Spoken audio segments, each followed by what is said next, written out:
ఇహ నేను చెప్పాల్సింది ఏంటంటే, నా పేరు చండీ రాణి అండి. నేను గవర్నమెంట్ ఎంప్లాయీని 15 ఇయర్స్ నుంచి చేస్తున్నాను. నాకైతే 73,000 అమౌంట్ వస్తుంది నాకు గవర్నమెంట్ ఎంప్లాయీగా. అయితే ఒకరోజు నన్ను ఎస్ఆర్కే గారు, మా బ్యాంక్ గోల్డ్ అప్రైజర్ శ్రీనివాస్ గారు, వీళ్ళిద్దరూ కలిసి వచ్చి ఎస్ఆర్కే గారు నాకు ప్లాన్ చెప్పడం జరిగిందండి. నేను జాయిన్ అయ్యాను. ఫస్ట్ స్టార్టింగ్లో నేను అనుకున్నాను నాకు జాబ్ ఉంది కదా, ఈ మార్కెటింగ్ ఇవన్నీ కూడా నాకు ఎందుకు అనుకున్నాను. కానీ దాని యొక్క వాల్యుబుల్ ఎంత వాల్యూ ఉంటుంది అనేది ఎస్ఆర్కే గారు వచ్చేవాటి దాని యొక్క దమ్ము మీకు తెలుస్తుంది. అప్పుడు మీరు ఎవరికైనా చెప్పగలుగుతారు. చెప్పినప్పుడు మీకు కంపల్సరీ మీకు టీం వస్తుంది మేడం అని చెప్పి నాకు ఫోన్ చేసి చెప్తూ ఉండేవాళ్ళు. సరే రోజు చెప్తున్నాను కదా, ఇంకొక ప్రోడక్ట్ అనేది బయట ప్రోడక్ట్ నాకు నచ్చలేదండి. అంత దమ్మున్న ప్రోడక్ట్ అండి వెస్టేజ్. ఇప్పుడు మార్నింగ్ లేచిన దగ్గర నుంచి సోప్ నుంచి, సబ్ నుంచి, floor cleaner, bathroom cleaners, oils, ఏది చూసినా మా ఇంట్లో ప్రతి రూమ్ లో కూడా మన వెస్టేజ్ సామాన్ తప్పితే వేరే ఇంకోటి మాత్రం ఉండదు. ఇది నిజమండి. అలాగే ఇది నేను వాడుకుంటం ద్వారా నేను మా స్కూల్లో మాస్టర్స్ ని ఒక 3 మెంబర్స్ నేనండి. నాకు చెప్పడం ప్లాన్ ఒక 6 మెంబర్స్ జాయిన్ చేసుకోమని చెప్పారు. కానీ నేను 3 మెంబర్స్ జాయిన్ చేశాను. జాయిన్ చేసి వాళ్ళ ద్వారా నేను టీంను డెవలప్ చేసుకుంటూ నేను 1 month లోనే సార్, ఎందుకంటే జెమ్స్ లాంటి వాళ్ళు, బ్రహ్మం గారండి, ఈయనకు క్లాస్ కొట్టండి గ్రాండ్. బ్రహ్మం గారంటే ఒక బాణం లాంటి అండి. రాముడు చేతిలో రామబాణం ఎలా దూసుకుపోతుందో అలా దూసుకుపోయారు ఈ బ్రహ్మం గారండి. దాంతో వితిన్ మన డౌన్లైనర్స్ కూడా వర్క్ చేయించగలిగే కెపాసిటీ ఉండాలండి మనకి. కానీ అది లేకుండానే వీళ్ళు చేసుకోలేరండి. వాళ్ళ అన్న ఈయన లక్ష్మణుడు అయితే ఆయన రాముడండి. రాముడు ఈ లక్ష్మణుడి చేత చేయించాడండి. అలా దూసుకుని వెళ్ళటం వల్ల వితిన్ మంత్ లో నేను సిల్వర్ అయ్యానండి. నేను డైరెక్టర్ కాదు, సిల్వర్ అయ్యానండి. సిల్వర్ తో నా ఫస్ట్ ఇన్కమ్ 28,584 రూపాయలు. మరి డౌన్లైనర్స్ అందరూ కూడా అప్లైనర్స్ కి నిజంగా దేవుళ్ళు లాంటి వాళ్ళండి.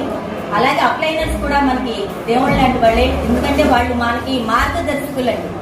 మార్గాన్ని చూపేవాళ్ళు. అప్లైనర్స్ అంటే మార్గాన్ని చూపేవాళ్ళు. మనం హౌ టు ఫాలో అనేది వాళ్ళు చెప్తారండి. అప్లైనర్స్ ని ఫాలో అవుతూ ఉంటే కనుక ఇప్పుడు మనకి ఏంటండి, మనం ఎలా చేయాలి, మార్కెటింగ్ ఎలా చేయాలి అనేది ఊరికినే రాసేసుకుని చేసేసుకుని ఏం చేయక్కర్లేదండి. మన ప్లాన్ తయారు చేసుకుంటాము. ఇప్పుడు మనం చదువుకోలేదు కదా, ఇది ఎలా చేసుకోవాలనేది కొంతమంది అనుకుంటారు. అక్కర్లేదండి. లిజనింగ్ ద్వారా, వినడం ద్వారా. ఇప్పుడు ఇంతమంది చెప్పారు కదా సార్, వాటిలో 1-2 పాయింట్స్ అన్నా మనం గ్యాదర్ చేసుకోవచ్చు కదా. ఆ 2 పాయింట్స్ ఆంధ్ర తెలంగాణలో పెద్ద పెద్ద లీడర్స్ ఉన్నారు. అందరు స్పీచెస్ వింటున్నాము. మన తెలంగాణకి వెళ్ళకల్లా ఆంధ్రాలోనే మచిలీపట్నంలోనే జెమ్స్ లాంటి లీడర్స్ అండి. మరి వీళ్ళందరూ చూడండి మీ ముందు ఇంతమంది, ఇన్ని లక్షలు, 5 లక్షలు, 6 లక్షలు తీసుకునే గ్రేట్ పర్సన్స్ అండి మీ ముందే ఉన్నారు. ఎక్కడో చూపించగలరు. మరి అలాంటి పర్సన్స్ మన ముందుకు వచ్చి మీ ఇంత స్పీచ్ ఇచ్చారు. ఆ స్పీచెస్ లో 2 పాయింట్స్ మనం గ్యాదర్ చేసుకుని దాన్ని ఫాలోఅప్ చేసుకుంటూ మనము మన కొత్త వాళ్ళని మనం వాళ్ళని డౌన్లైన్ గా చేసుకుంటూ వెళ్ళొచ్చండి. చేసుకుంటూ మన టీం పెంచుకుంటూ వెళ్ళొచ్చు. ఆ విధంగా చేసుకున్నట్లయితే తప్పకుండా సక్సెస్ అవుతాము. అయితే చాలా మంది అనుకుంటారు, అయితే తర్వాత చెప్తానండి. ఇప్పుడు నా విషయం చెప్పుకుంటూ ఇంకో దానిలోకి వెళ్ళిపోయాను. తర్వాత నేను 2 months లో నేను గోల్డ్ అయ్యానండి. గోల్డ్గా 54,000 తీసుకున్నాను. తర్వాత స్టార్ ఎప్పుడయ్యానంటే, నేను మంచి ఫస్ట్ వేవ్ కోవిడ్లో మనం హానెస్టీగా ఉంటే మనం ఎవరి దగ్గరికి వెళ్ళలేదండి. మన దగ్గరికే వచ్చి జాయిన్ అవుతారు మిగతా వాళ్ళందరూ. కోవిడ్ అసలు బయటకు వెళ్ళే సిచ్యువేషన్ లేదు. ఫస్ట్ వేవ్ లో జనాలందరూ కూడా మా ఇంటికి వచ్చి నా దగ్గర జాయిన్ అయ్యారండి. ఆ కోవిడ్ టైంలో నేను బయటికి వెళ్లకుండానే, అది కూడా 10,000 పాయింట్లు అండి. ఇప్పుడు 5,000 పాయింట్లతో 500 పాయింట్లతో మనం డైరెక్టర్ అయితే, ఆ టైంలో 10,000 పాయింట్లతో మనం డైరెక్టర్ అయ్యేవాల్సి వచ్చింది. ఆ ఫస్ట్ వేవ్ లో నేను స్టార్ అయ్యానండి. స్టార్ గా నేను 75,000 తీసుకోవడం జరిగింది. తర్వాత డైమండ్ గ్రోత్గా 1 lakh అబోవ్ తీసుకున్నాను. తర్వాత కార్ తీసుకున్నానంటే కంపెనీ కార్ ఇచ్చింది నాకు. స్టార్గా కార్ అచీవ్ అయ్యాను. 13 లక్షల కారు, రెడ్ కార్ బయటే ఉందండి. నాకు i20 కార్ తీసుకోవడం. నేను తీసుకోవడానికి కాదు, బ్రహ్మం గారు నా డౌన్లైనరు. ఆయన ఆరా కారు తీసుకున్నాడు, 12 లక్షల కారు. తర్వాత ఆయన టీంలో ముగ్గురు కార్స్ తీసుకోవడం జరిగింది. మరి ఒక లేడీ అండి, ఆవిడ వీళ్ళ సిస్టర్ రత్నకుమారి గారు అండి. ఆ రత్నకుమారి గారు ఆవిడ 5th క్లాస్ 3rd క్లాస్ అనండి చదివింది. ఆవిడ చాలా విలేజ్ ఉమెన్ అయినప్పటికీ కూడా ఆవిడ 8 సీటర్ కార్ తీసుకొని ఆమె హ్యాపీనెస్ కి అసలు అవధులు లేవండి. చూశాను నేను ఆ స్టాక్ పాయింట్ దగ్గరికి వెళ్ళినప్పుడు. ఆవిడ మరి చూడండి, ఇది నేను సాధించగలనా, అసలు చేస్తానని కూడా కల్లో కూడా అనుకుని ఉండదు ఆవిడ. మరి ఈ వెస్టేజ్ అనే దానిలోకి ఆవిడ రావడం వల్ల కార్ తీసుకుంది. వాళ్ళ అబ్బాయి హైదరాబాద్ లో సాఫ్ట్వేర్, తను సంపాదించి కార్ కొని ఇవ్వలేకపోయినప్పుడు అతను విజయవాడ మీటింగ్ జరుగుతున్నప్పుడు అతను ఏమన్నాడో తెలుసా సార్, నేను ఇంత చదువుకుని 15 సంవత్సరాలు చదువుకుని 20 సంవత్సరాలు చదువుకొని నేను ఒక కార్ తీసుకొచ్చి మా మదర్ని మా ఫాదర్ని నేను కార్లో తిప్పలేకపోయాను. ఇంత 60 years వచ్చి మా మదర్ ఈ వెస్టేజ్లోకి వచ్చి నన్ను కార్లో తిప్పుతోంది. కానీ ఇది నాకు ఇది కాదండి కావాల్సింది. నేను మళ్ళీ ఈ వెస్టేజ్, నేను అది జాబ్ మానేసి ఇక్కడికి వస్తున్నాను, వచ్చేసి నేను వెస్టేజ్ జర్నీ స్టార్ట్ చేసి నేను ఇందులో కార్ తీసుకొని ఆ కార్లో మదర్ని నేను తిప్పినప్పుడు, నా కష్టంతో నేను తిప్పినప్పుడు అదేనండి నాకు నిజమైన ఆనందం అని చెప్పాను. మరి అదంతా గ్రేట్ చూడండి. అలాంటి పర్సన్స్ కావాలండి మనకి, అలాంటి పర్సన్స్, ఆనెస్టీ పర్సన్స్. తర్వాత మదర్కి తల్లిదండ్రులకి ఏదన్నా చేయాలి, వైఫ్ చేయాలి, మన పిల్లలకి చేయాలి. ఇందులో కంపెనీ 3 generations ఇస్తోంది సార్, 3 generations ఇస్తోంది మనకి, మన పిల్లలకి, వాళ్ళ పిల్లలకి. మరి 3 generations ఇస్తుందంటే ఎంత గొప్ప కంపెనీ అండి ఇది మనకి. ఇప్పుడు ఎగ్జాంపుల్ ఒక విషయం చెప్తాను సార్, మనకి వీళ్ళ గురించి వీళ్ళు పరిచయం చేస్తున్నారు మీకు తెలుసు. అయితే మనకి ఇంకొక పర్సన్ కూడా రాలేదు. ఆయన గురించి కూడా ఆయన వస్తే తెలుసుకునేవాళ్ళు, మీరు ఆల్రెడీ చూసే ఉంటారు మీరు. అయితే ఒక వ్యక్తి టీ తాగడానికి కూడా డబ్బులు లేని పరిస్థితి, ఒక సైకిల్ కొనుక్కొని వెళ్ళలేని పరిస్థితి, ఒక 20 రూపీస్ చేతిలో ఉంటే ఆ 20 రూపీస్ ఖర్చు పెట్టుకుంటే గనక ఎక్కడ అయిపోతాయో, మళ్ళీ దేనికైనా అవసరం వస్తే ఆ 20 రూపీస్ ఉండవేమో, నాకు దాన్ని ఎలా సంపాదించాలి అని ఆ 20 రూపీస్ని 20 రూపాయలు ఖర్చు పెట్టుకోవడానికి కూడా ఆలోచిస్తూ ఆ 20 రూపీస్ని జాగ్రత్తగా జేబులో దాచుకుంటూ ఉన్న వ్యక్తి ఈ వెస్టేజ్ లో జాయిన్ అయ్యి ఈ రోజు అతను అంచెలంచెలుగా పెరిగి అతను ఉన్నత స్థాయికి DUCDగా ఎదిగి తను i20 కార్ తీసుకుని ఇప్పుడు జాగ్వార్ కార్లో తిరుగుతూ 13 లక్షల అబోవ్ తీసుకుంటున్నటువంటి వ్యక్తి అండి. అతను పేరు ఎవరైనా చెప్పగలరా?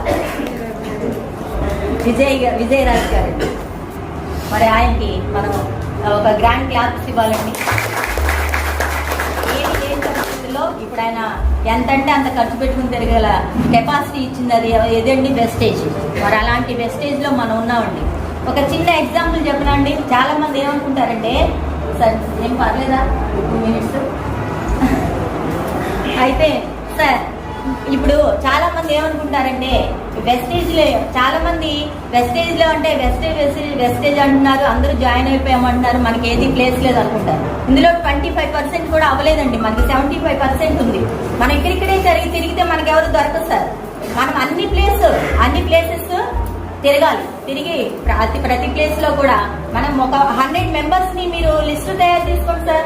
లిస్ట్ తయారు చేసుకుని 100 members, మీ ఫ్రెండ్స్ కానీ, మీ రిలేటివ్స్ కానీ, మీ నైబర్స్ కానీ, వీళ్ళందరి పేర్లు లిస్ట్ తయారు చేసుకొని వాళ్ళ పేర్లు, అడ్రస్, వాళ్ళకి ఫోన్ చేయడం, వాళ్ళని కలవడం చేయండి సార్.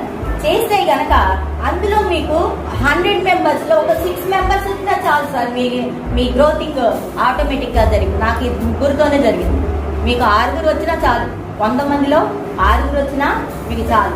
కానీ కొంతమంది ఏం చేస్తారంటే దీనిలో నెగిటివ్ గా చూస్తారు. మనం ఏ దృష్టితో చూస్తే ఆ దృష్టే మనకి వస్తుందండి. నెగిటివ్ థాట్స్ ఉంటే నెగిటివ్ లోనే ఉంటాము, పాజిటివ్ గా ఆలోచిస్తే పాజిటివ్ గా వెళ్తామండి.